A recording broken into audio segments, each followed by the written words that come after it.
UP police की vacancy आने वाली है, लेकिन उस वैकेंसी के लिए हमें किस तरह से तैयार होना है, कब से तैयार होना है और किस तरह से हमें अपना आगे स्टडी को कंटिन्यू करना है, कहाँ से पढ़ना है, कौन सा बैच अच्छा है, कौन सी बुक अच्छी है, बहुत सारे डाउट हमारे मन में आते हैं। हम फ्रेशर हैं, अगर हम अभी से तैयारी करें तो हो जाएगा क्या, और हमारी हिंदी वीक है, अगर हम अभी से तैयारी करें तो हो जाएगा। ये सारे डाउट हमारे दिमाग में घूमते रहते हैं जब तक कि हमें एक सही दिशा निर्देश नहीं मिल जाता है या हमारा जो विज़न है वो क्लियर नहीं हो जाता। तो हमारा विज़न क्लियर कैसे होगा, वो उसके लिए हमें एक टारगेट अपना सेट रखना पड़ेगा। देखो, जैसा कि सभी ने देखा कि यूपी का जो भर्ती बोर्ड है वो जैसे भी जो भी बोल रहा है, अब वो फटाफट वैसे ही डेट टू डेट करता जा रहा है, उस चीज़ में डिले नहीं कर रहा है। तो जैसा कि यूपी पुलिस की वैकेंसी नवंबर में आने वाली है, तो आप ये मान लीजिए कि नवंबर में वैकेंसी आ जाएगी।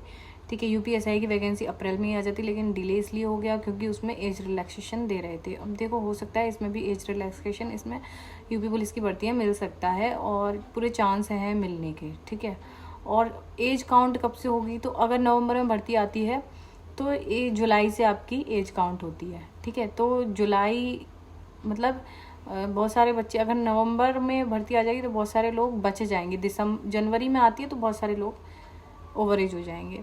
तो भगवान से आप यही प्रार्थना कीजिए कि नवंबर में वैकेंसी आ जाए और आपका फॉर्म भर जाए।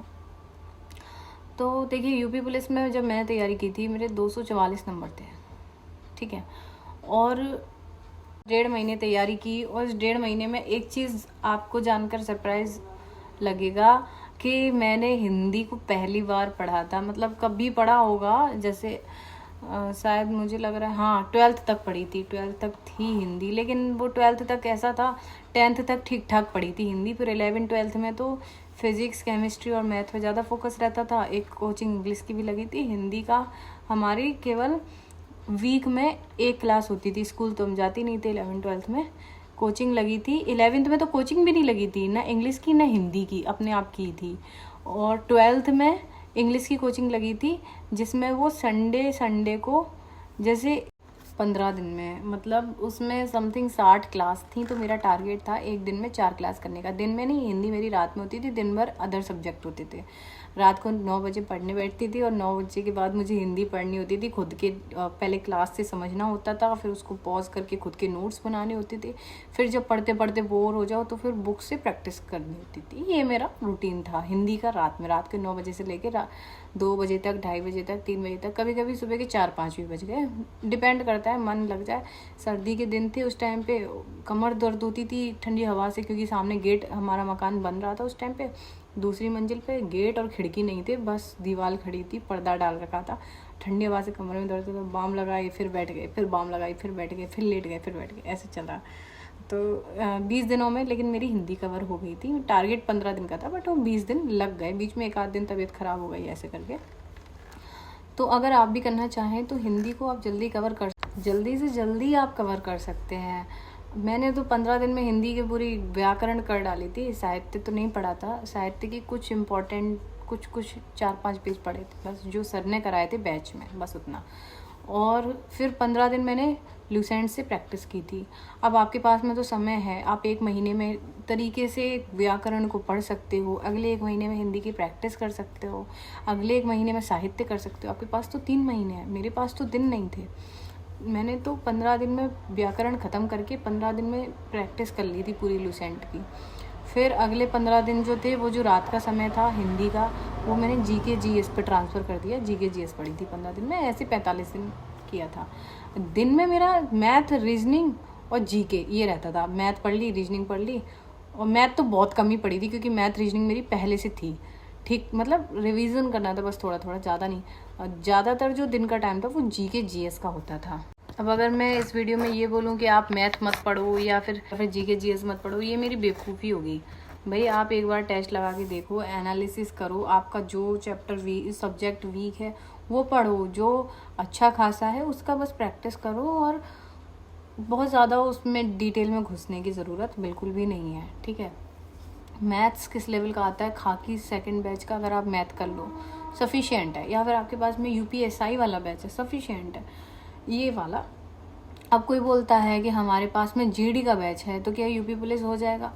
बिल्कुल नहीं हो जाएगा। यूपी पुलिस से जीडी हो सकता है, जीडी से यूपी पुलिस नहीं हो सकता है, क्योंकि अगर जीडी यहाँ है उसके एग्ज़ाम का क्वेश्चंस का लेवल, तो यूपी पुलिस का यहाँ है। आपने इतना पढ़ा है तो ये वाला हो जाएगा, ये पढ़ा है तो यहाँ से ऊपर नहीं आ पाओगे।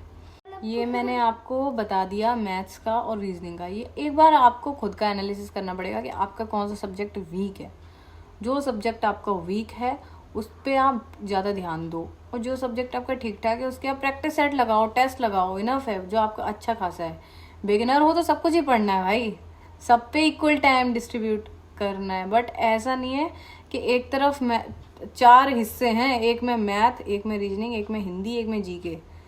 जीके में 10 हिस्से हैं, history, geography, polity, economics, current affair वगैरह वगैरह, यूपी जीके वगैरह सब मिला मिलू के।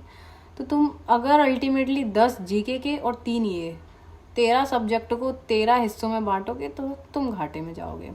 मैथ का वही वजन रखना है, मान लो 2 घंटे, रीजनिंग का वही मान लो 2 घंटे, हिंदी का वही 2 घंटे, जीके जीएस में 2 घंटे। अब जीके जीएस में अगर 10 सब्जेक्ट हैं तो तुम उनको डे बाय डे बांटो कि आज हमने ये पढ़नी है, कल इकोनॉमिक्स, परसों ज्योग्राफी, या फिर आपको ऐसे करना है कि शुरू के 15 दिन में हिस्ट्री कंप्लीट कर लो, फिर अगले 15 दिन में पॉलिटी कर लो।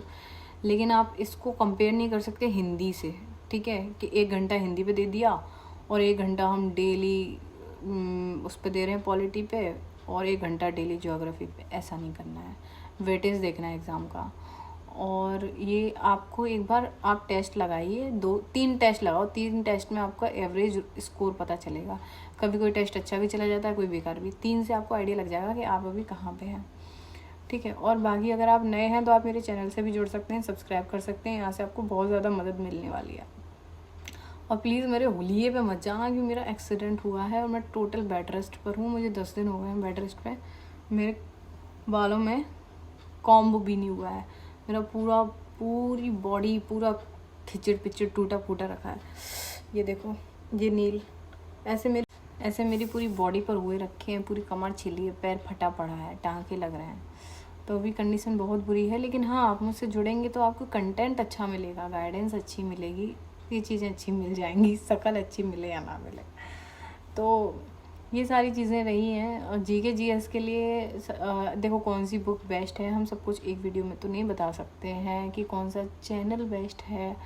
उसके लिए हम पर्टिकुलर या तो सब्जेक्ट वाइज बात करें कि हाँ आज हम हिंदी की बात करें, हिंदी के बारे में सब कुछ बताएं, हिंदी की बेस्ट बुक या टीचर, या फिर हिंदी को कैसे स्ट्रैटेजी करनी है, वो सारी चीज़ें।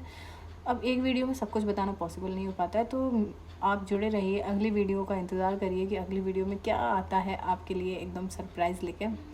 तो अच्छा ही कंटेंट होगा, जो भी होगा। चैनल को सब्सक्राइब कर लीजिए, और फ्री नोट्स जिसको भी चाहिए स्टैटिक जीके के टेलीग्राम में शेयर कर दिए हैं, लिंक आपको डिस्क्रिप्शन में मिल जाएगा टेलीग्राम का। टेलीग्राम में मैंने पिन कर दिए हैं नोट्स, ठीक है। तो जो भी जुड़ना चाहता है चैनल को सब्सक्राइब